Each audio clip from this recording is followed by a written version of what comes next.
Over Thanksgiving weekend, President Trump made a series of pledges on Truth Social to permanently and totally halt all migration from the third world, and even further, to reverse the damage, reverse migration. He said we have to send them all back. He called them incompatible with our civilization. And so today, we will be discussing exactly what our civilization is, what civilization is, how other people kind of live in the, we'll say, default state of mankind, which we very uniquely managed to escape through Greek philosophy, Roman law, and Christianity, and how what they are doing is completely incompatible with anything we would recognize as civilization, and how, as Trump says, our beautiful hearts keep us from acknowledging some of these more uncomfortable truths about the state of the world and the state of mankind. But it's time to get tough. And speaking of the third world and beautiful hearts, we will also talk about people getting mad at me on the internet for not thinking that Mamdani is secretly like this based and red-pilled free market capitalist who just rug-pulled his Marxist and foreign base. Also, we will discuss a new pearl of wisdom I learned from some Muslim guy on the internet, which is that apparently what the elites fear more than anything is you converting to Islam. Do stay tuned.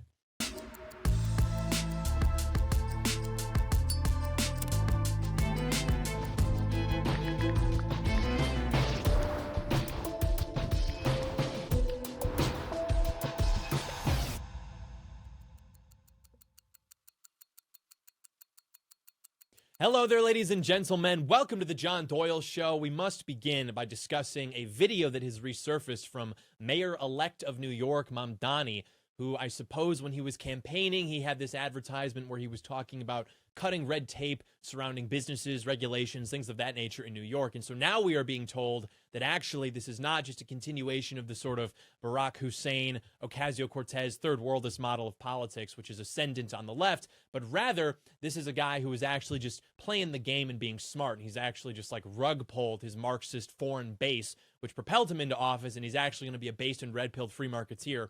And if you disagree with that, then you are simply suffering from Mamdani derangement syndrome, I was told. So just take a look at this video, and then we will give some reality-aligned takes. There's a lot of things that make New York City special. For me, it's the delis and bodegas. Habibi, could I get an egg and cheese on a roll with jalapeno? One Zohran special coming up. Small businesses employ nearly half of all New Yorkers in the private sector. They keep the city running, but the last 4 years have been hard. We've seen the dollar slice go extinct, storefront after storefront close, and had a mayor in Eric Adams who has ignored the struggles of small businesses. That's why, as mayor, I'm going to make it faster, easier, and cheaper for small businesses to get started and stay open. First, we're going to cut fines and fees for small businesses by 50%. Regulations are important, but small businesses have to navigate more than 6,000 of them, with far fewer resources than the big chains. That's why, as mayor, I'll appoint a mom-and-pop czar with the clear goal of making it easier to run a small business. $1,000 isn't a lot to our city government, but it can be make or break for a small business trying to get off the ground. Next, we're going to accelerate permits and applications. The mom-and-pop czar will coordinate with agencies to speed up turnaround times, cut red tape, and let New Yorkers start businesses sooner. Because you shouldn't have to fill out 24 forms and go through 7 agencies to start a barbershop. But most of all, we're putting our money where our mouth is by increasing funding for small business support programs with 500%. We're going to invest $20 million in our business. You've got the cutting of red tape, you've got the funding for these businesses, and then you've got, you know, the annoying just regulations, permits, things of that nature. So the funding, we already know where that's coming from. Literally a redistribution of wealth from the whiter neighborhoods. I'm quoting Mamdani. He wanted to raise taxes specifically on the whiter neighborhoods, even doubled down on that racially charged language to pay for these, you know, handouts to these small businesses, which, you know, I'm not even going to sit here and like make maybe principled arguments against those kinds of loans. I could. That's not what the point of concern is here. With this in particular, which is that these luxuries, of course, were not available to New Yorkers before maybe Mamdani was in office. I'm sure they were to a certain extent. But the reason he's campaigning on this and why he intends to actualize this now is less because he's actually concerned about small businesses, maybe even this like old school Democrat kind of sentiment, but more because he is simply rewarding his foreign base, which is what elected him to office. Native-born New Yorkers voted majority, I think, for Cuomo. Mamdani was literally only installed into office where he will soon be now the mayor of New York because of this foreign base. And so everybody on Twitter was like, I don't want to use the sort of like homosexual slang, but they were like glazing this guy because they thought it was like so freaking epic that he was like tricking his Marxist base and actually supporting deregulation, they called it. And so I wrote back, I was like, apparently nobody is understanding that this guy isn't accidentally like good on an issue, This is done only to make it easier for illegal aliens and other foreigners to quote unquote set up shop without having to jump through hoops. Established businesses didn't have that luxury, but now that Mamdani is going to be in office, he can increase startup cash for new businesses. Whose businesses are new? There are a lot of businesses in New York, very competitive environment. I mean, look where he's at when he's filming this commercial. He's in all of these, like, little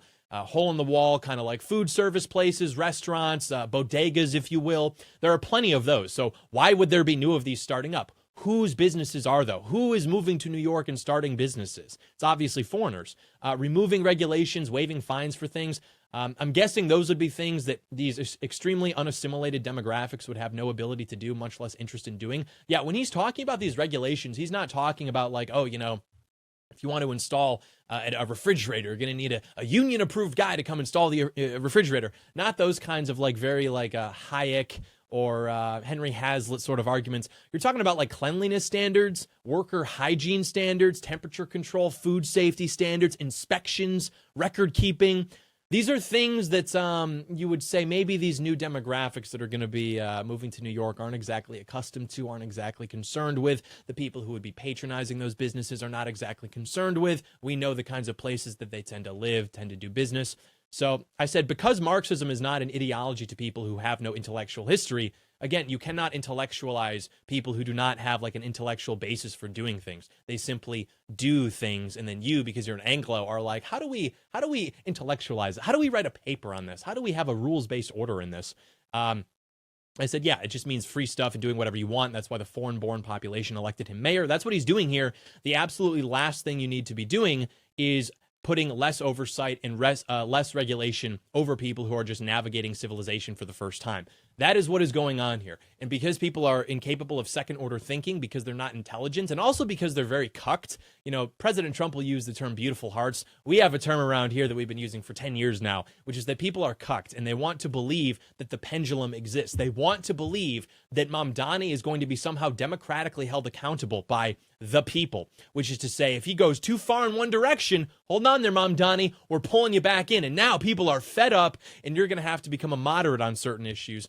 Or that we actually don't just have this like ascendant class of gay race communists that we're going to have to be dealing with once this model proves to be something that works to achieve office in this country as a Democrat. We're not going to have to be dealing with that. Actually, he was only leaning into that gay race communism to trick New Yorkers, and now he's going to temper and moderate his message so that he can be more moderate and actually run the city functionally. That is not actually true. The people who are voting for Mamdani, like we said, are not New Yorkers. These are not people who even understand what civilization is. These are people who see a guy who is advertising to them that he will give them free stuff and he will make it easier for them to run a business. What does that mean? Do you think that means that the government's breathing down your neck about stuff that, is pretty much more or less like intuitive to how you'd be running a business? Or do you think that means people who come from countries where it's totally normal to have child labor, to have rat feces in kitchens, to be leaving food on the counter unrefrigerated, stuff like that, where in America you would have to pay a fine for that, you would have health inspectors, food inspectors, things of that nature? Do we think that that's maybe what that is? Or is he just like accidentally based on this, accidentally good on one issue? Or is it that same vector of being opposed to our civilization and wanting to help the foreigners who he relates to, who he allies with as an enemy of Western civilization, and he's just like distributing favors to them, patronage to them because they elected him? But because people are not intelligent enough to sort of understand the bird's eye of this stuff, I had people, Walberts, of course, the usual suspects, getting mad. They're saying, bad idea to let Zohran outflank you on deregulation. Regulation is communist central planning, cooked up during the progressive era and expanded through the Great Society. Immigration creates low trust, which leads to more demand for regulation, but socialism still doesn't work. This is not about that. You have to be 200 IQ enough to understand that in this instance, deregulation is actually Marxist in nature. Please, trust me. I said he's not outflanking anybody on anything because he's a gay race communist. And insofar as he's cutting red tape, it's to serve that end. People are incapable of seeing that because they desperately want to believe the comforting lie that we can shrink government our way out of this. And again, people did not have the 200 IQ. They were not capable of understanding the sort of 5D chess there. So they were like, straw manning me in my reply saying, government regulations are good because it makes it more expensive for immigrants to open small businesses, is the galaxy brain dumb take I was not expecting to see today. I say, You are not intelligent enough to think in terms of more than one variable simultaneously. And so you see this one instance of a guy who in every other instance is a gay race communist, and you think that because he supports like very contextual deregulation, which again, I guarantee you in practice means waiving fines, like he said, those stupid fines for stuff that's like disgusting and contaminating food, things of that nature. You see this one instance, and so because you can only think in terms of one variable at a time, you think it's actually like based and red-pilled, and you are not smart enough to see that this guy who quite openly is calling for, again, more taxes on white people to fuel the other side of this whole equation. And so you think that this guy is actually like somehow based. And now you're going to be like enriched by kitchens with rat feces, food that's developing bacteria, things of that nature. And the market, by the way, doesn't solve this. The market does not solve this, not only because, one, it clearly hasn't. We've been dealing with things like this for decades anyway. But it also does not solve this because, again, who are these businesses being started by and who are they for? Who's patronizing these businesses? These businesses are being patronized by the foreigners who elected him in the first place.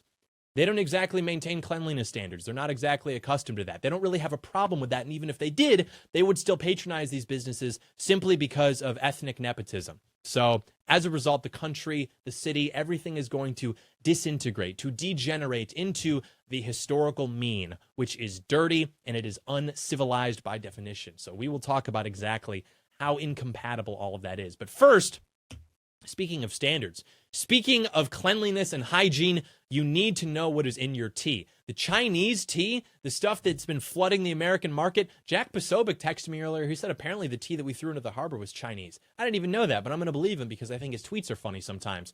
America has been inundated with these products that are contaminated by microplastics, heavy metals. They do not care about your health. They care about your wallet at best, but they probably even care about making money off polluting your body with crap. Kindred Harvest is the American answer. Tested by third-party labs. There are no microplastics. There are no heavy metals. It's blended and packed right here in the USA with 100% biodegradable, heat-sealed little tea pockets. No glue, no ink, no compromises. It is perfect. Whether you need morning energy, you're trying to wind down in the evening, it is clean tea for your entire family. You need tea. Not having tea is bad for you. Stop trusting China with your family's health. Choose American quality. Break out of the longhouse. Break the matrix. Take the red pill or whatever else the Muslims on the internet say. Choose Kindred Harvest. Cultivate goodness daily. This is the choice you must make. Go to kindredharvest.com and use code Doyle for 20% off. That is kindredharvest.com. Use code Doyle for 20% off.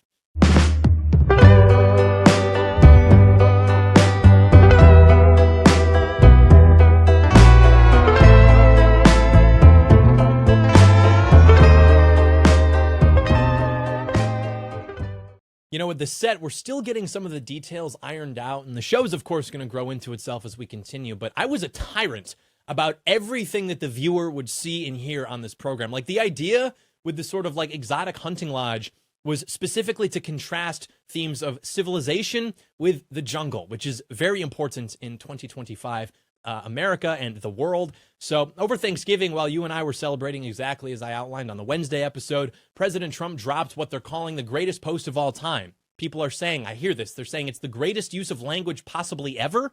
So you should definitely read it, reread it, provided that you haven't. But to kind of summarize the main points here, he wrote, and I'm quoting, "You've got 53 million people here from the absolute worst countries on the planet. They're living off your taxes. They're turning our beautiful cities into disgusting slums. And the media calls Trump an extremist for pointing this out, of course, as they've been doing for 10 years. Here's the truth, however. The first world is not normal. We talked about this a year ago at length. This is the rarest, most fragile exception to exist in the history of mankind. Everywhere else in the world, the state of man is betrayal, it's rape, it's corruption, barbarism. And the more of that comes over here, the more we have of that over here. We become more like them, not the opposite. That's why we say American exceptionalism. We are the exception to the mean. We are the exception to the typical trajectory of mankind, be that today in the world or 200 years ago in the world. And so Trump just fired the starting pistol on remigration, or I guess we're saying reverse migration. And you will learn today exactly why this must happen. It has to happen. This indictment must be seen all the way through until people don't even believe that things ever deviated from like 1960s standard of living in this country. So to kind of unpack it, because it is sort of, again, the greatest use of language possibly ever. Every sentence is like hitting a new point that we could talk about for like an hour pertaining to this like third world invasion, which is a term I don't even really like, but we'll talk about that more. So he starts with the number being 53 million, refugees, illegal aliens, legal immigrants stampeding into America. Many, of course, during Kamala Harris's tenure as the border czar. This is not hyperbole. That is census data, DHS data, ICE data, all of which, combining into this beautiful number, 53 million people from what Trump is calling failed nations, from prisons, mental institutions, gangs, drug cartels, you name it. Now all of these people live among us. They're not doctors. They're not lawyers. They're not engineers. They're not even entrepreneurs. All of these things that were promised by the Democrats all turned out to be lies. They are the bottom of the human barrel. They are on welfare at rates that would give you a heart attack. And then, of course, he names the state that proves his point, Minnesota, being one of the whitest, safest, highest trust states in America. So much so that when they made Fargo, like the joke of that movie was that something like that could never happen in Minnesota. Now it's overrun with Somalis. Gangs are roaming the Twin Cities. They're stabbing people in the streets. Then you've got Ilhan Omar, who literally married her own brother, by the way, to scam the immigration system. She goes on to lecture actual Americans about racism and tolerance, and Trump says this is unsustainable. He's correct, and that if this goes on, the damage will literally be irreversible. And then he drops another truth nuke. He says the refugee burden is the leading cause of social dysfunction in America. That is a fact. That is not nostalgia. That's not even exaggeration. In 1960, America had almost no violent crime compared to today. We had no massive ghettos. We had no suburbs swarming with cartel goons, apartment buildings being taken over. Children were not afraid to go to school until maybe the latter half of that decade. Post-war America, before all this nonsense, it was the height of probably human civilization. And then we open up the floodgates with the Hart-Celler Act in 1965, and everything goes to hell. So, and finally, Trump just makes it clear. He says the immigrants are getting away with this because of the beautiful hearts of Americans, he puts it. In other words, our kindness is killing us. The same people who are screeching about compassion, these are the same people who turned your hometown into this third world bazaar where nothing works and nobody even trusts anybody anymore in the first place. And so he ties a nice bow on it with the only solution that can work, a very cool, very legal solution. We close the doors and we send all of these people home. A permanent halt to third world migration. And in this post, he outlines the most sensible plan for like this national salvation project that any president has ever proposed, especially when the stakes are this high. This is no longer just an abstract policy debate. It hasn't been for quite some time, probably. But now more than ever, this is a matter of national survival. This is an existential, civilizational threat. Well, how can you just group all of these places together and just make freaking generalizations about the third world? Because we are discussing the first world exception versus the third world default, we'll say. Look at any map focusing on life expectancy, GDP per capita, literacy, violent crime, any marker of quality of life that you can think of. Pick your poison. You will see two realities and very little between them. One small cluster of nations leading that charge. You've got your Western Europe, the Anglosphere, Japan, South Korea, Singapore. These are first world nations. Everywhere else pretty much is the third world, and there's no gentle gradient between these like clusters, There's not like this gradual sloping decline. It is a giant cliff. It falls immediately off, and that's why we use the term exception, because the first world is abnormal. Our conditions are superior to any other society in humanity's existence. The people of these nations, the first world, we live under the rule of law, not men. We have individual rights, property rights, free speech, the scientific method, the idea that strangers on the street are not by default your enemy.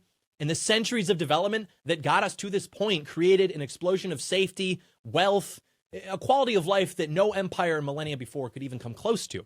And insofar as those characteristics are no longer like accurate to describing our society, maybe we don't have the rule of law, we're corrupt, free speech is not exactly a thing anymore because we have hate speech laws because of certain groups of people. Consider what has contributed to that change, the change in the composition of that society. In 1950, Detroit was the wealthiest city in the world, the Paris of the Midwest.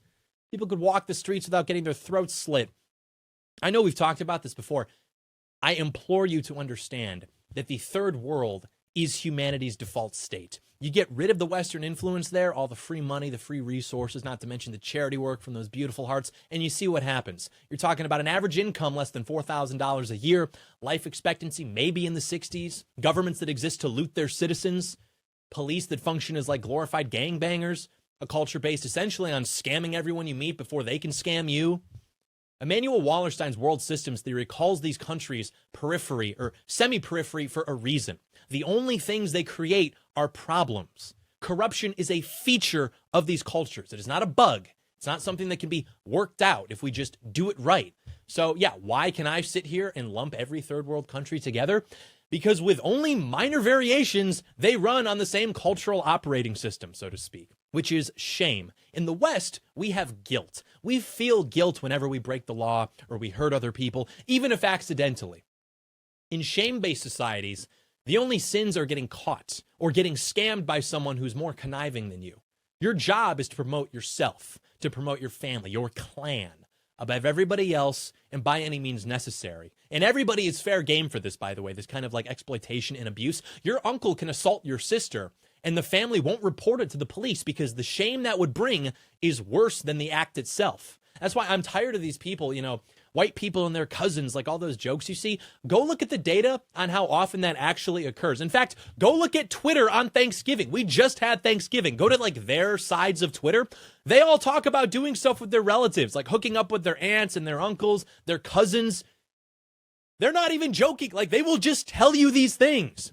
And the same pattern exists in Pakistan, Peru, Somalia, Venezuela, any country you can think of. It's blood feuds, it's honor killings, forced marriage, not arranged, forced marriage, often to a family member, caste systems, nepotism as law.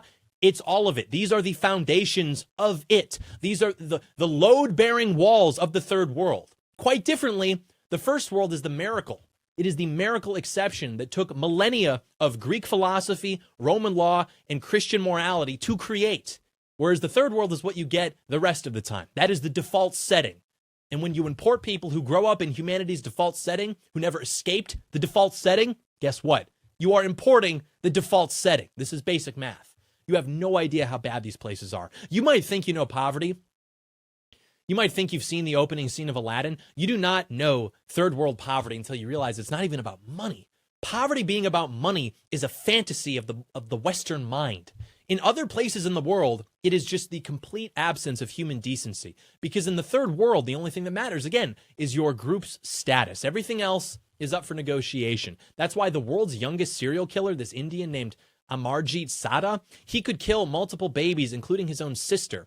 And his parents begged their relatives not to go to the police. So murder was acceptable, but the shame that would bring wasn't. The same village that would stone a girl for talking to the wrong boy literally was willing to harbor a child serial killer because if his crimes became public, well, the father would feel shame. He'd be unable to get a job. Or you've got places like Pakistan where a father can shoot his daughter in the head for looking at the wrong boy, and the neighbors would call that justice. Or Somalia, which I've learned recently from Ilhan Omar, has actually long been regarded as the fabric of the United States. A 12-year-old rape victim can get beaten with whips for adultery. Latin America, you've got 14-year-old girls getting impregnated by their 25-year-old cousins, and the family thinks this is just A-okay. Literally ask them about it. I am not making this up. They will tell you all about it. I was shocked by how casually these people would talk about these things in Texas when I'm having more organic confrontations with the third world without having to necessarily travel there. And there are countless stories like this from the third world, by the way. Just look it up. They all follow the same script. You protect your family, you protect your clan at all costs, even if it means letting your brother assault your daughter. That's why I cannot fucking stand this like family values talk about these groups of people from the third world. Like it makes people feel good to extend this compliment to them, to use that to justify their mass importation. Hey, family values, we could learn a thing from them. You have no idea what these people do, even to their own family members. It is unbelievable. It's all just like completely corrupt. That's the nature of it. It is just unbelievable. Corruption is the lifeblood of these places. Doesn't matter where you go. In Nigeria, you have to pay the cops to arrest the guy who robbed you. In India, you have to bribe the doctor to care for your dying mother. The Congo, you've got teachers demanding sex for good grades, parents pimping their daughters out because cash today beats being hungry tomorrow. Literal slavery is practiced in many of these countries. Child brides are sold just like you in America would sell a used car. Africans will murder like albino people because they think that their body parts are magical. All of this is just ordinary practice. It is just the day-to-day of these places. I don't know how you solve this, but until we figure that out, we need to keep our distance because they don't even seem to like us very much for trying to solve these problems. Like we've been trying to for, depending on your timeline, 60 to 200 years. And they don't even like themselves. In the third world, there is no concept that a stranger is your moral equal. Think about that. I can look at a stranger. I can owe him nothing, but I can still recognize, like, okay, this guy's my moral equal. Empathy in the third world, when it exists, it's limited to your kin, and everyone else is outside of that. That's how Indian call centers can scam elderly Americans for millions of dollars, and then the scammers will go to like a Hindu temple to pray. Like, you hear that and it puzzles you. But deceiving outsiders is not wrong to them. It is actually clever. It is smart to do that. And that's the mindset that leads to like Albanian blood feuds that lock people in their houses over decades-old property disputes, or public officials who will attack you if you ask them to do their job and fix a water pipe. These are all real stories I'm referencing, by the way. Go down the rabbit hole one of these days. Whenever you're bored, whenever you're feeling a little bit too comfortable with the state of the world. But that's the point. We have first world morality, which is to say the golden rule, biblically derived, do unto others, right? Third world morality says do unto others before they do unto you. That's why every attempt to build first world institutions in these places falls apart the instant that Westerners leave. They are unnatural. The body is rejecting the organs. Iraq, Afghanistan, Haiti, South Africa, give them a democracy, and then they just vote for the warlord who's going to promise them the most loot, right? And that's not caused by a lack of money. It's not caused by a lack of resources or education. I mean, even in the first place, the reason they're poor is because they don't generate any value. Isn't that how money works? You have to generate value? Name me their innovations. Name me their contributions. Go on, name them. Explain to me how the world in its history would be any different had we not made contact with them, or had they remained incubated or something. I mean, Japan was nuked twice in 1945, left a total ruin. The empire destroyed. But they rebuilt themselves into a first world nation because the culture was already one of high trust. They are accustomed to civilization. But you import people who think betrayal is central to survival, suddenly betrayal becomes a core value of your culture. When Trump called Somalia a decadent, backwards, crime-ridden nation, he was being extremely nice. He was being very charitable. Donald the Merciful, Donald the Gracious. That is the world that 53 million people have fled, and they have brought all of that world's values to America and to the West with them. And they literally cannot handle the experience of navigating our civilization. Our civilization is founded on a lot of things, and one of the things that gets us in the most trouble is guilt. We internalize rules. We feel bad when we break them, even when no one's watching. This is a very unique concept of, call it honor, right? Where it's less a social mechanism for regulating behavior. It's more of a personal commitment to some higher ideal. This concept is alien to the third world. In the third world, like we said, status is all that matters. There is no inner voice, no internal monologue that is kind of coaching these people through the day-to-days, right? Left shoulder, right shoulder, devil, angel. All that exists is that external pressure. And that may seem like a pretty small difference, but as we found out, this is really not the case. This is not just some like cultural asymmetry which we can, work with. Oh, well, if they still have the external pressure, that's like the same thing, right? It's all regulating behavior, right? Not really, because in a guilt-based society, you would politely wait in line for the bus. You would pay your taxes and you pay them on time. You call the police when you witness a crime. You return your shopping cart. You contribute to the order of things, even if no one's watching. In a shame-based society, you cut the line. You cut the line even if no one stops you. You cheat on your taxes because everyone else does. You say nothing when your cousin gets assaulted because family honor is more important than justice, especially if the assaulter was someone else in your family, which it extremely often is. Like, Indians will scam elderly American widows for the life savings, the nest egg left to them by their deceased husbands, and then go on to blab about karma or whatever. The idea of the victim does not exist in these moral universes. If someone can do something and get away with it, it would be stupid not to do that thing. That is what happens when you put third world people in a first world country. The first generation, they maybe work cash jobs under the table. They cheat the welfare system. And then they have a litter of anchor babies, so we can't kick them out. The children go on to realize that the first world doesn't enforce the shame standards like maybe they would back home. So maybe they form gangs. Maybe they start committing crimes. The Somalis in Minnesota went from these poor, humble refugees to gangbangers in no time at all. The autism scam, literally everything. You've got Albanian teens in London acting out blood feuds from the motherland, Pakistani grooming gangs in Britain pimping out thousands of white girls while telling police that the girls were sluts anyway, they deserve it. They do not assimilate. They do not even pretend to. They colonize us. I don't even like the term invaders or invasion. I think that's too charitable, actually. Maybe colonization is too. These are words that require things like intent and organization and forethought and competence. The only reason these people can do these things is because we are being held at bay by other Westerners. If it was just like us versus them, like literally LOL. And there really isn't even a them in the first place. Like these people would eat each other without a second's hesitation. They have no plans of like doing anything with our country, conquering. There's no like civilizational ambition that would be implied by an invasion. They're just trying to pile into the lifeboat until the whole thing breaks. They just want to ruin it for everybody. They don't understand how any of it works anyway. So that we even have it must be some kind of like unjust scam. It's unfair. We just found this. And so why should they not get it? Why do we get to have it, right? They don't assimilate.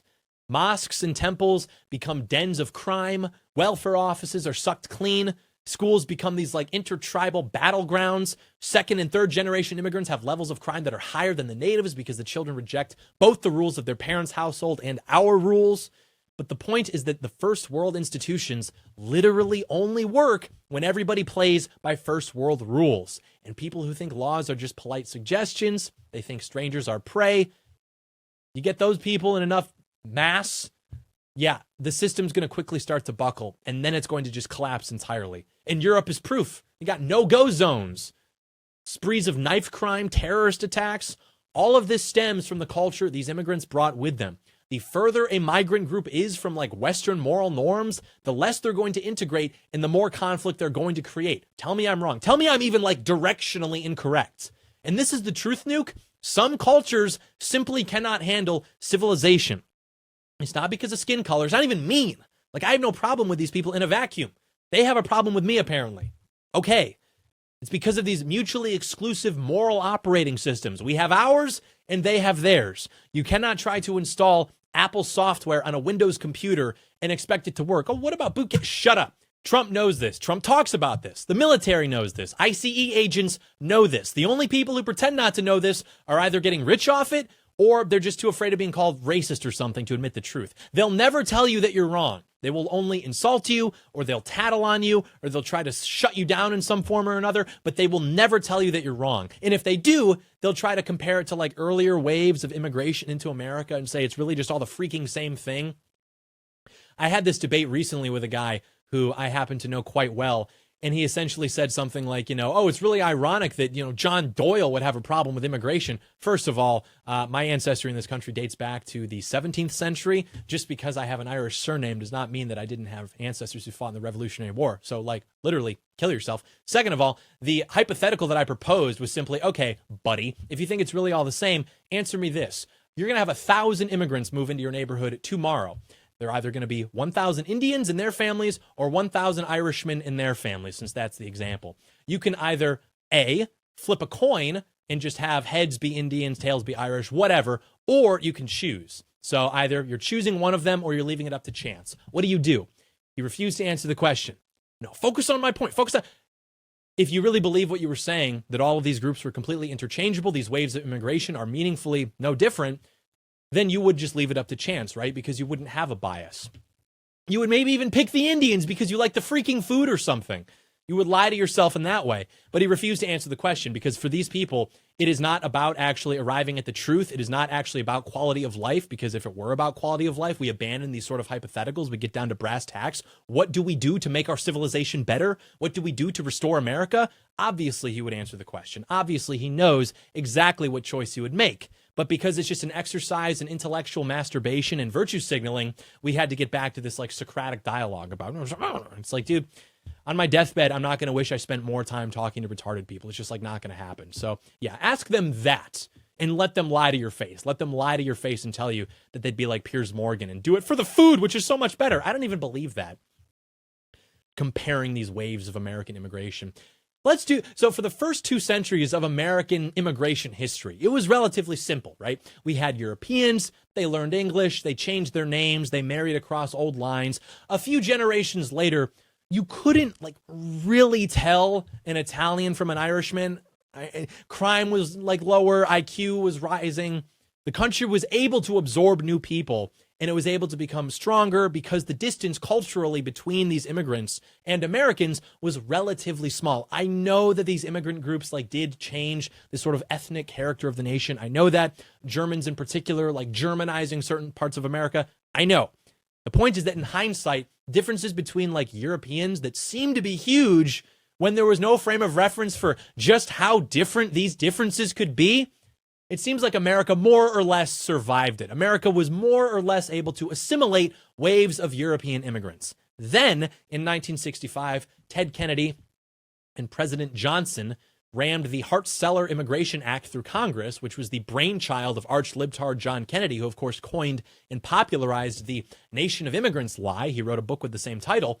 And Americans were promised at the time that this would not change the ethnic makeup of the country. Everything would be fine. This, of course, turned out to be a lie of literally world historic proportions. And its results are why people with names have called it the Kennedy family's greatest gift to the Democrat Party. And what this law did was it removed barriers that were put in place to maintain the existing demographic proportions of the country in terms of, where it's accepting immigrants from, how many it's accepting. So essentially overnight, the law functioned exactly as it was intended to. And it changed the source of immigration from being Europe to being the third world again, literally overnight. By 1980, a decade and a half later, 3/4 of legal immigration was now coming from Latin America, from Asia, from Africa. And of course, the illegal aliens came right alongside them, right? They followed them.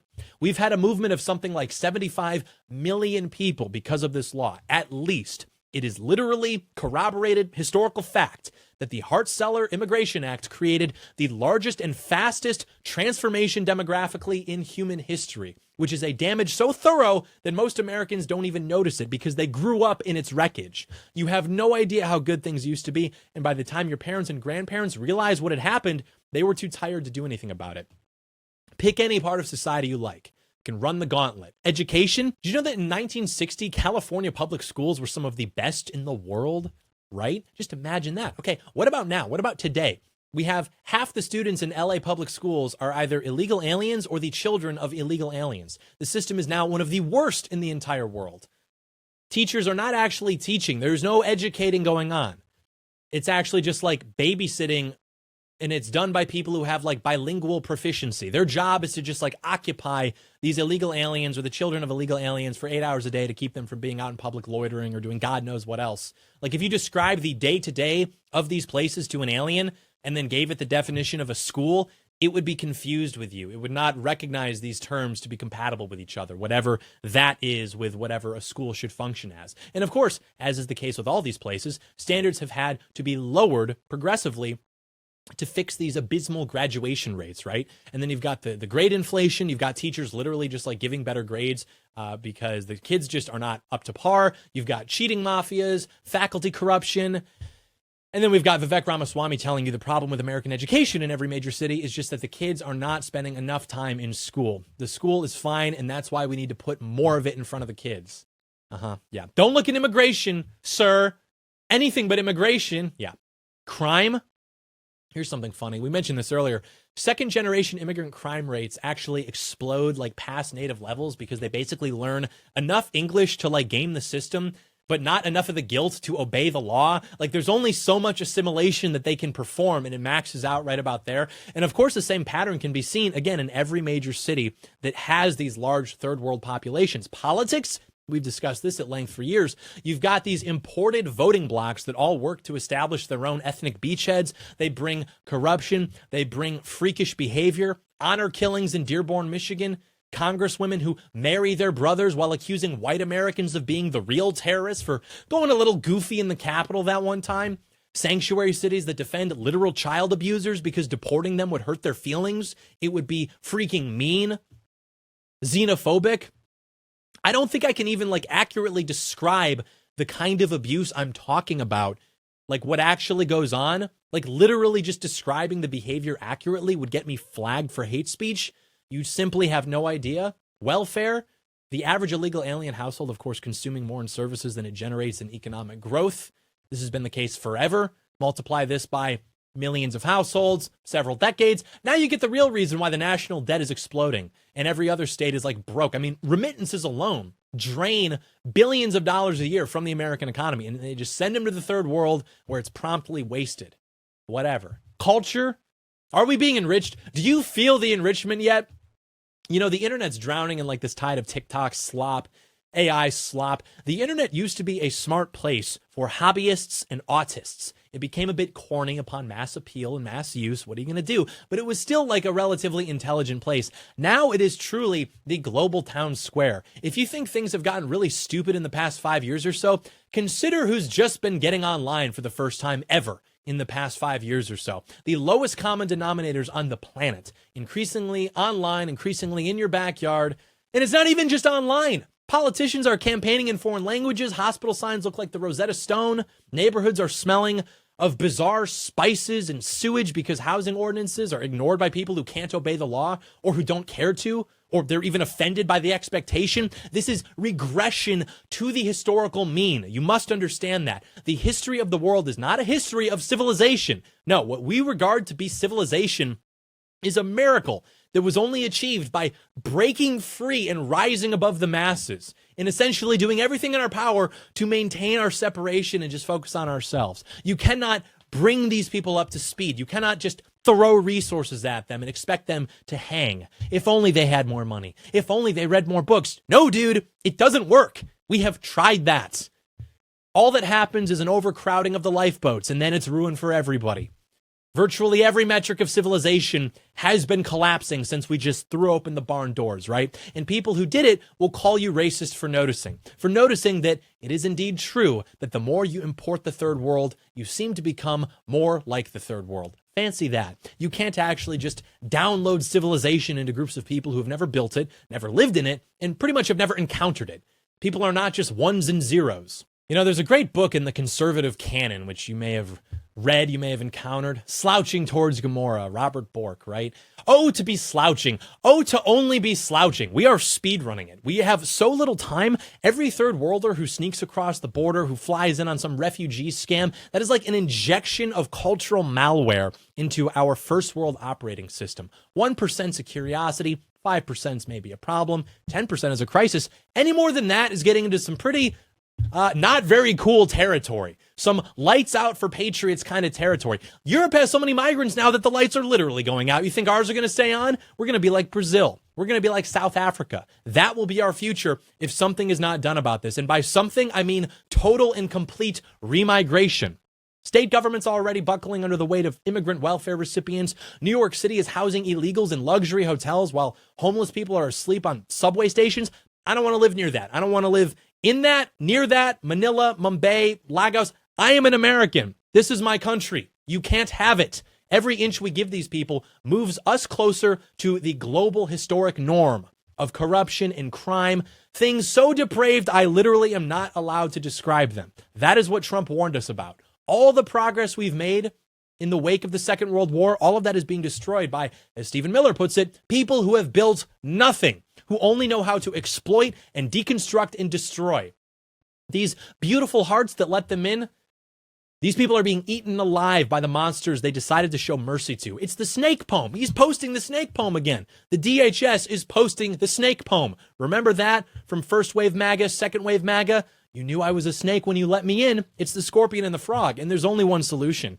It's very legal, and it's very cool, and it's moderate. And it's reverse migration. So true, President T. We are reversing it. We have to do it. We have to deport the welfare thieves. We have to deport the gangbangers. Literally everyone who hates this country that so kindly and perhaps naively took them in the first place. We must actualize a permanent end to immigration from the third world. We don't need it. It is bad for us. No welfare for non-citizens, denaturalization from the worst new Americans, all of the above. And it has to happen now. And we have to do it more than anything because this is the greatest civilizational threat that we are facing. Descending into the same mud that every other nation splashes around in and has splashed around in and will splash around in, that we somehow manage to escape and that the world just wants to pull us back down into. Regression to the mean. And the clock is ticking. President Trump, all patriots, activate yesterday. Or else we are in big trouble. Big trouble indeed. You